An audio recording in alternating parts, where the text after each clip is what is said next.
I think with the way that the culture was resurrected last year, I think it's the best chance they have. On top of it, this is the first time that I think really we get to the maybe 06, the last great Lloyd Carr team, that I think Michigan is legit 3 deep at every position. That has not been the case between coaching changes and coaching firings and transitions from one scheme, Rich Rod, then back to a pro style and everything else that went on. It's been a minute, like 15 years since Michigan has been legitimately 3 deep at every position.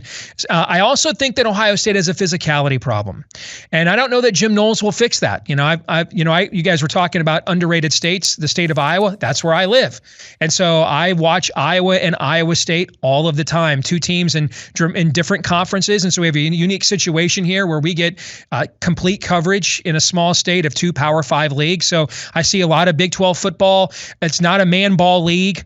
He ran a lot of gimmicky nickel defenses and blitzing schemes. If anything, Knowles' defense is more like what Don Brown was doing at Michigan. And I think that's why Jerry DiNardo said last week that he thought it would take a while, that defensive transition.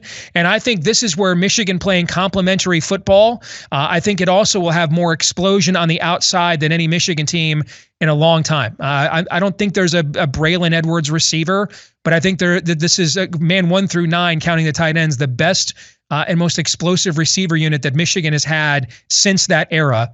The complement of running backs with Blake Corum and Donovan Edwards, that's the most explosive combo we've had since Biaka Batuka and Wheatley were together. And so they're going to have the ability. Remember last year, Michigan had more plays, more touchdowns of 50 yards or more than any team in college football last season. So I think Michigan has reestablished a culture, reestablished the physicality of Michigan football. And I think Ohio State is still trying to figure that physicality angle out. And I do think, I wouldn't necessarily, think it's an automatic, but I'd give Michigan at least a 30% chance to go in there and win that football game in November. And that's a hell of a lot higher than you would have given the Wolverines against Ohio State anywhere until last year. Hey, if you like what you heard and you want to hear more, go on over to Spotify, Apple Podcasts, Stitcher. Check out Crane & Company live every day from 2 to 3 Central, where you can hear us spit it straight.